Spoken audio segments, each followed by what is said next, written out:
I don't think people will tolerate Joshua taking another fight after Parker. Should it be Joshua and Wilder? I don't think the public is going to tolerate, oh, we want to fight Dylan White again, or oh, we want to do this. I don't think people will buy it. I think that there will be a severe backlash, and I wouldn't want to be the person that tells the world, oh, we don't want to do that right now. I wouldn't want to be that person either, but I'll give you some revisionist history. Canelo just did it. The world wanted Triple G. He said, you know what? Mexicans don't play around, I'm gonna fight him, but first let me fight Amir Khan, which was a big money fight, almost 600,000 pay-per-views rumored. So I can see a Joshua who Eddie Hearn already is setting up the Povetkin, David Price winner on the undercard. You know, they have options out there for Anthony Joshua. Whoa. Come on, be careful, somebody. I'm only one man. Part you're part of it. Whoa. Whoa. On my body. Sore in the motherfucker. Can't be sore. I didn't give up. I made a vow to the Lord. And I won't take it back. It was a holy, holy vow. On my body. Shit I'm talking about, man. But I never know to understand the pain. The pain. Oh, shit. The heartache. The suffering. Oh. Oh. The sacrifice. Ah. That us fighters go through.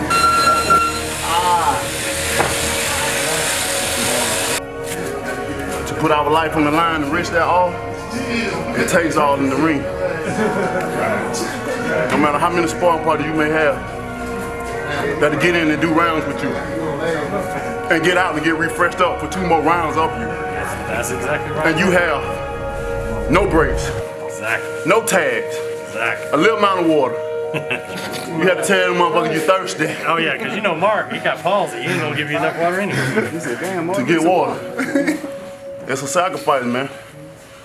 We must respect all our fighters. Yes.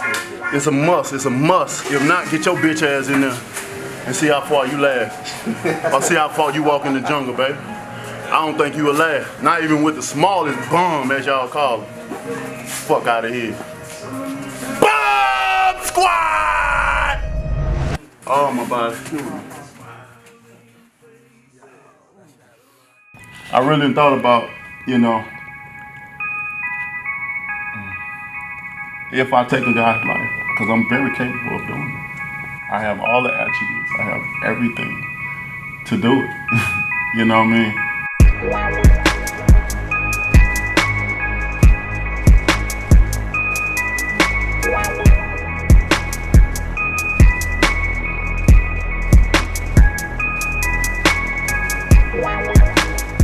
Yeah, I ain't gonna say that.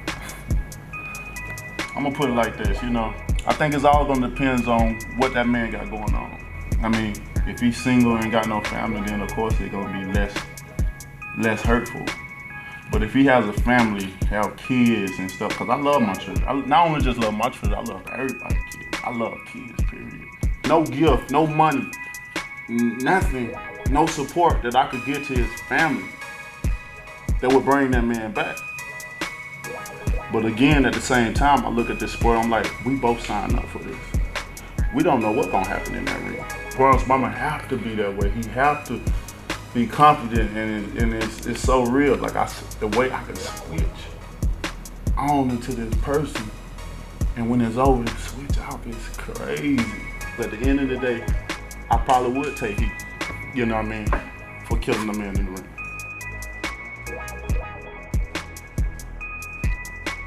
So I wanted to get into the Mike Tyson thing because they're gonna call me a fanboy. Fuck them.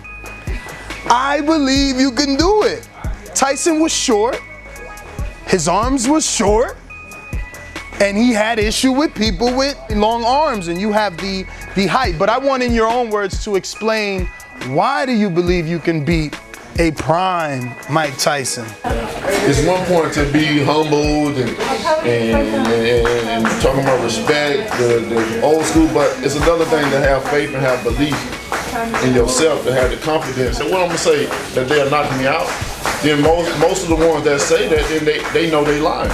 They don't wanna say the truth or how they really feel because they worried about what people may think about it or whatever. The past should be able to defeat the present or the future.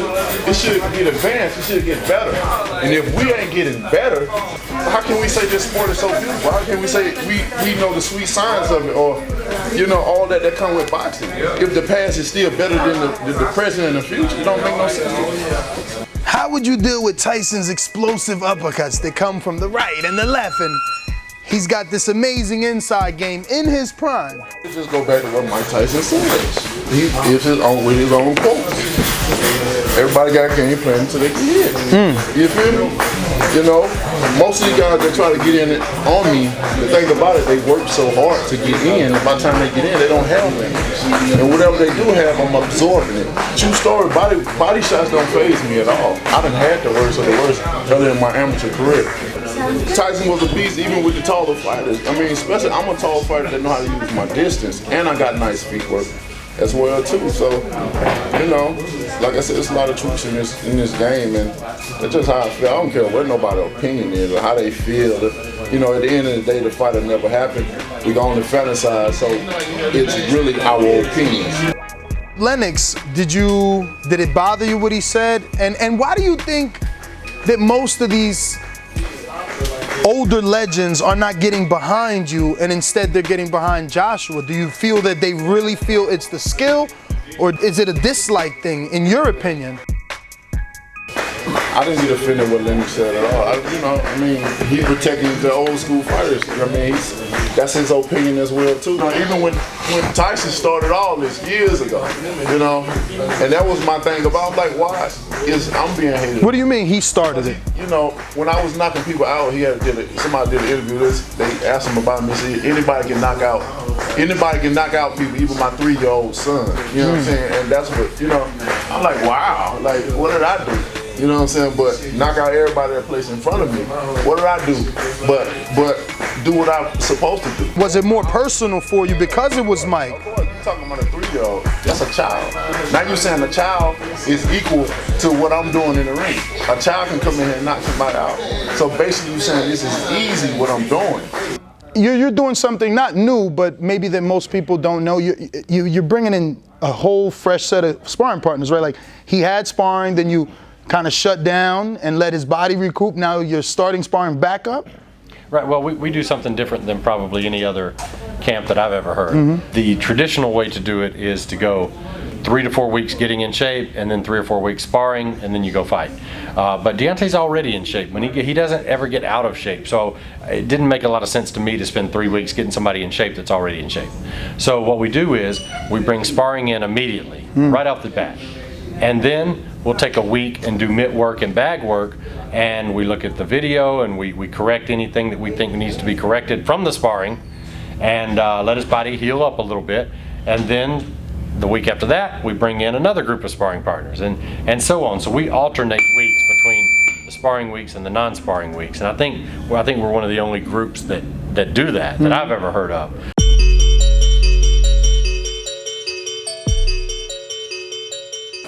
For it to be a whole nother different thing. We're going to whatever.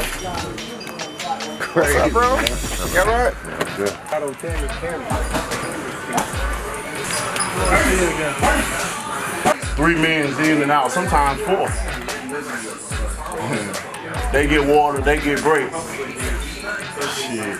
What I get, all I get is an earful of instruction, and they send my ass back on my way. You got Donovan here for the speed.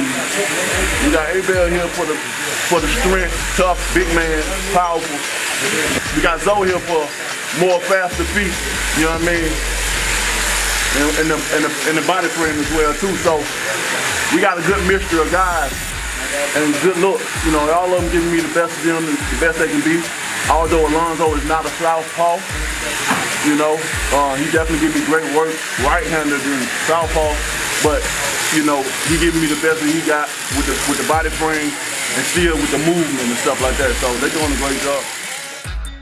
Since so many other fighters and critics of Deontay say that he's wild or that he isn't technically sound, that his balance is off, you being in the ring, can you, I guess, agree with any of those statements, or is it a totally different thing once you're in that square circle with him? I feel like his unorthodoxness actually plays into his favor.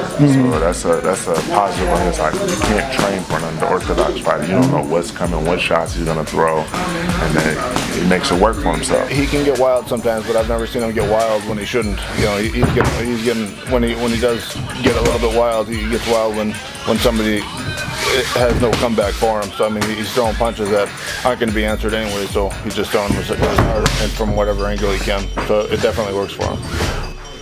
I noticed in your sparring any fights that you like to sort of work your way into it. That you like to sort of have a feel out process. You know, like you like to almost like a human computer, analyze your opponent. You know, see what the stimulus is, and then react, adapt.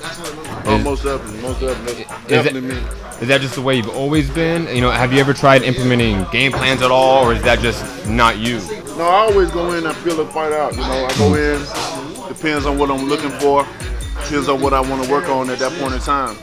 Some guys, you know, it's mostly I can work on defense than offense. You know, especially when I'm getting off from a long trip, plane, then have to drive and stuff like that. So most time I'm looking for different holes. I'm trying to study every movement and stuff that they do. I don't need passing the best. I even tell my you barely hit him. Good job. This is because I tell them, y'all don't got to tell me that. I know when I'm doing good. I know when I'm doing bad. You don't have to tell. I don't feed off the good job and this and that. I don't have no yes men's in here. I don't keep them around me because I ain't no yes man myself.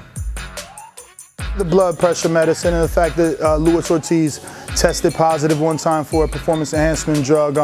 Do you feel that it's going to be a different version of him, or was that just all a big misconception? He just simply forgot to notify the proper authorities of the blood pressure medicine? Or is it like the reporters are making it out to seem that he's using the blood pressure medicine to mask a performance enhancement drug? You can't match it with the blood pressure medicine, but if he on blood pressure medicine, I don't think his pace will keep up with Deontay pace. That's all I'm saying, you know what I mean? Because you know your heart rate is a certain speed, and he older too, so. Does the public, the media, do the people give Deontay credit if he passes this test with flying colors the way that you and the team want him to? Hell yeah, they gotta give him credit, man. You know, everybody else was scared to fight King Kong. You know what I mean? Joshua didn't fight him. He signed him. Matter of fact, did he sign him? Well, Eddie Hearn at one point did have a 3-fight. It was like fight-by-fight deal, but he ended up doing 3 fights with Luis Ortiz. You're right. Yeah, just to knock him out the way. You know what I mean? Smart, Don King move. You know what I mean? Well, Ortiz when he fought Jennings? Ortiz when he fought the Allen guy? Nope. Or anybody else? But when it's time I accepted the fight. He's old, blood pressure pills come about, and all this other stuff. I don't understand it. It's funny to me, but hey, I accepted the position that I'm in. I accepted to be the one to pick that people hate. The big fight, the money fight, the one everyone wants to see, Anthony Joshua. Yeah. What do you think about that matchup? What do you think about the two men kind of taking shots at each other in the media and just ultimately everything leading to that? To be honest with you, I think Deontay will knock Joshua out. I think King Kong is more of a threat than Anthony Joshua. Why so? If you see Joshua fights, he tired out. You know what I mean? I'm not gonna sugarcoat that. He tired out. You know, and then, like I said, that pace. He tired out in like the 8-7 round. It seems like he's trying to correct that from everything we see on the media and things like that. He's working harder. His last fight, he was at a lower weight than the one before, so it seems like he's trying to take down some of that muscle density, maybe? He got too much muscle on him. You know what I mean? That muscle weight, later rounds, that muscle is gonna wear They say something about the oxygen in the muscles. Yeah, it's gonna wear down on you. Ain't no show without info. Joe from California says, first of all, tell Wilder, thanks for chilling with us at the TBV Appreciation Party in Las Vegas. You're cooler than a fan, real down to earth. It was like talking to one of the homies. Please come to the next one, bro. Do you think you focus too much on AJ?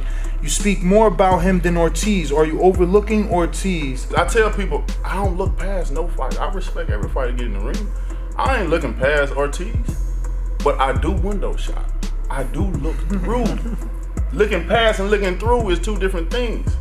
I ain't looking past Ortiz, not one bit. If so, I wouldn't be training. I wouldn't be busting my ass every day. I wouldn't be sacrificing my body, my time, being away from my children that I love so much because I have to do this. You know, I wake up every day, aches and pains, and have to fix that and get that right. You know what I mean? Most of the time, I don't even want to do this at times. You know what I mean? Because it's a lot. It's a lot to put your body through so much, and people don't understand. They don't understand the training, the sacrifice, all the hard work that we put into this, the energy that we put into boxing. It ain't just that one night, that one fight, and we get all this money. It's more, it's beyond that. People don't like the word marination, and I know that you guys watching me, they're like, yo, this interviewer keeps using the word marination with this fight, but is now the right time? You're Team Wilder. Does he maximize his opportunity by fighting Joshua this year, or is it bigger next year when maybe the public is demanding it more after both men have gone through significant tests? Is now the time? When he knocked King Kong out, they should make the fight. You know what I mean? Like, he fought a tough opponent. Like, he got Parker. You know what I mean? I ain't too far. I thought, you know, what was the Mexican guy? What's his name? Andy Ruiz Jr.? Yeah, I thought Andy won that fight. To be honest with you.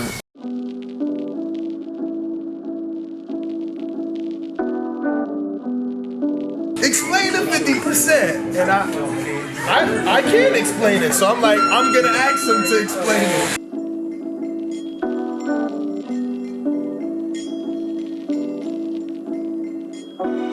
I can't explain it enough. If people don't want to accept it, then that's them. May God be with them. But do you feel that's not gonna cause an issue in getting the fight? I said, whatever y'all offer me, I'll take it. As long as y'all take it in the rematch. I mean, hey, it's fair to me. So when I knock them out, I'm gonna have all the belts. You know what I'm saying? Now you take the same thing. Now, people can look at this two ways. They can look and say, Deontay is so confident that he'll take whatever to make this fight happen. Or they gonna say Joshua a coward, that he don't believe in himself. Which one is it gonna be? You know what I mean? Can't nobody get mad at that. All right, y'all, whatever y'all still on work with this fight, I got it all planned up. Put that up. I fight in your backyard. Now in the rematch, you come to America on the second fight. And you take that same split I took in your backyard. I done talked to Joshua before, you know what I mean? We didn't did the inbox shit like that, you know what I'm saying? I don't have to put shit like what we come to because it ain't that shit. Not like old boy did, what's that motherfucker that's talking about he's a disgrace, the black. Oh, well, yeah, Anthony Joshua and Eddie Chambers. That was so lame, bro. That was. They said he was hacked. Do you think it was really him? Well, allegedly. Why would you go and blast that like that? You know what I'm saying? If I DM you a conversation, like, it's between me and you. If I want the world to know, then I'll let the world know. But that's some film shit to me. You know what I'm saying? I would never do that. I mean, I done had a lot of conversations with a lot of Tyson, Fury, all these guys. You know what I'm saying? It's just a level of respect that we still would have for each other. Like I said, I want to party with them guys. You know what I mean? Why not? Fury. When me and Joshua fight going to England, we run out one of the biggest clubs, have a big ass party, win, lose, or draw. I'm gonna knock him out. I'm gonna knock you out. Hey, in America, we do the same. You know what I mean? Just have a tour, everything. You know what I mean? I can see it all happen. It's all love from this side. We don't hate Joshua. We're not jealous. Like I said, all my people say nothing but nice, great things. We just want to fight. You know what I'm saying?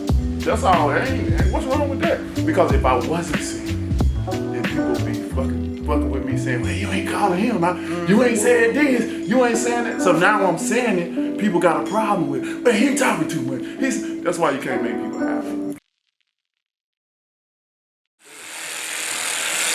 So when it comes out, and I have all them belts around me and I unified, all along I said I was the best.